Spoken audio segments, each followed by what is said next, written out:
लिए हमें ज्वाइन किया है सीनियर तज्जाकार सलीम बुखारी साहब ने। सलीम बुखारी साहब, बड़ा फैसला सामने आ गया है। 190 मिलियन पाउंड केस में बानी पीटीआई को 14 साल कैद की सजा हुई है और बुशरा बीबी को 7 साल कैद की सजा सुनाई गई है। कैसे कहेंगे, कैसे देखते हैं इस फैसले को? देखिए, ये फैसला तो एक्सपेक्टेड था, इसलिए कि इस केस के हवाले से जिस लेवल पर भी गुफ्तगू हुई, सबने कहा कि ये ओपन एंड शट केस है।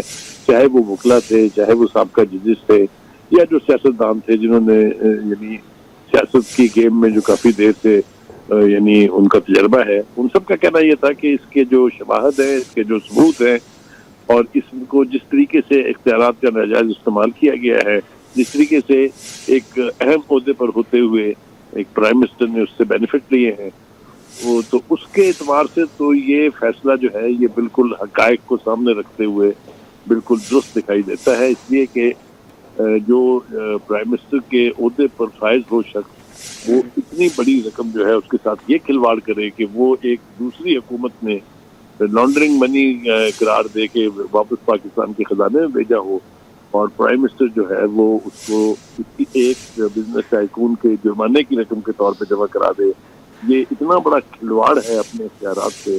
तो इसकी सजा तो यही होनी थी। तो मेरे ख्याल से अब आगे देखते हैं ये प्रोसीड कैसे करता है। अब जिस इसके खिलाफ अपील की जाएगी, लेकिन अब इस्लामाबाद हाई कोर्ट हो या सुप्रीम कोर्ट हो, वहां से पीटीआई को उस किस्म की सहूलतकारी की तवक्को नहीं है कि जो भी मुकदमा वहां जाता था वहां से वो उनके हक में फैसला हो जाता था और उड़ा के केस को रख दिया जाता था। अब सूरत हाल वो नहीं है। 26वीं आईनी तरमीम के बाद जिस तरीके से कॉन्स्टिट्यूशनल बेंचेस अलहदा हो गए हैं, क्रिमिनल केसेस के बेंचेस जो है वो अलहदा हैं, तो उस तरह की सहूलतकारी की तवक्को ना उन्हें रखनी चाहिए और ना ही मेरे ख्याल से उनको मिलने जा रही है।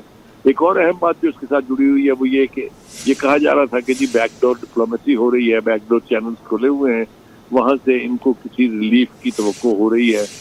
खासतौर से बुशरा बीबी के बारे में कहा जाता था कि जी उनको शायद सजा नहीं होगी, लेकिन आज के इस फैसले ने उन तमाम अफवाहों पर कह लीजिए जिस किस्म की का प्रोपेगेंडा किया जा रहा था, सोशल मीडिया पर जिस तरह का तासुर देने की कोशिश की जा रही थी कि शायद कोई डील हो रही है, ये सारी अफवाहें जो है ये भी अब दम तोड़ गई हैं।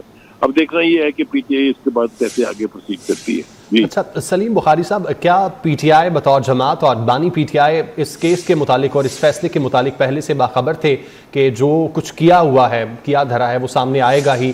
इसीलिए हमने देखा कि हुकूमत से मुज़ाकरात पहले कभी वो तैयार नहीं होते थे कि वो मुज़ाकरात हुकूमत के साथ मिल बैठें, लेकिन अब पीटीआई की जानिब से बाकायदा हुकूमत के साथ मुज़ाकरात का आगाज़ किया गया है। क्या वो जानते थे कि इस तरह के फैसले आएंगे और बानी पीटीआई मजीद सालों अंदर रहेंगे, तो बेहतर है कि हुकूमत से ही मुज़ाकरात कर लिए जाएं? देखिए, आपकी ये बात बहुत हद तक दुरुस्त है, इसलिए कि जैसा कहा जाता था कि ये ओपन एंड शट केस है, इसमें सजा तो होनी ही थी, लेकिन जिस बात की तरफ आप इशारा कर रहे हैं वो इस केस से भी जुड़ा जरूर था।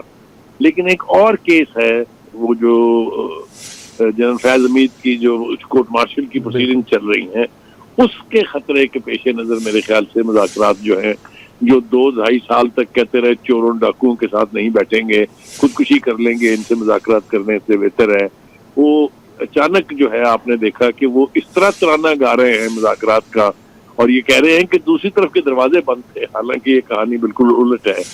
तो पीटीआई का ये वतीरा है कि वो अपना एक प्रोपेगेंडा जो है उसको तश्कील देते हैं और फिर उसको बिलीव करना शुरू कर देते हैं, और मेरे ख्याल से यही वो बिदत है जिसने सबसे ज्यादा नुकसान पार्टी को भी और पार्टी की लीडरशिप को भी पहुंचाया है।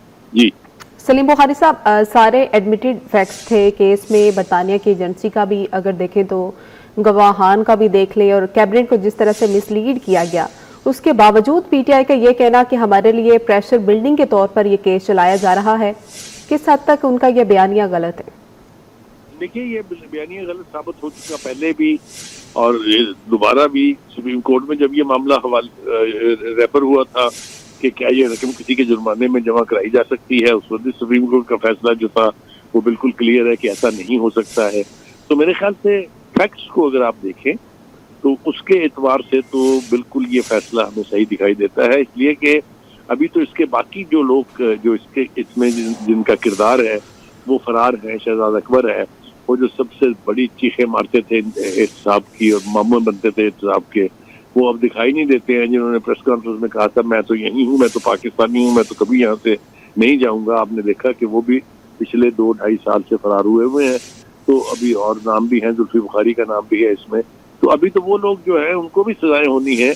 ये अब देखना ये है कि ये क्या यानी क्या तरीका कार इस्तेमाल करती है पीटीआई। आपने देखा कि जेल के बाद जो फैसल चौधरी थे, जिस तरह की गुफ्तगू उन्होंने की है, अगर कोई ढंग का जज होता तो यहीं पर कंटेम्प्ट ऑफ कोर्ट उन पर लग सकती है। वो जज को भी बेहुदा कह रहे हैं, फैसले को भी बेहुदा कह रहे हैं, उनको करप्ट भी कह रहे हैं। तो ये पाकिस्तान में ही हो सकता है, ये और कहीं नहीं हो सकता। अदालत के फैसले पर तनकीद जरूर हो सकती है, लेकिन जजों के ऊपर कीचड़ उछालना इसकी किसी मुआशरे में इजाजत नहीं है। लेकिन बहरहाल पीटीआई समझती है कि वो सब कुछ कर सकते हैं, वो दारुल खिलाफे पर हमलावर हो सकते हैं, वो सूबे को सूबे से लड़ा सकते हैं, वो कुछ भी कर सकते हैं।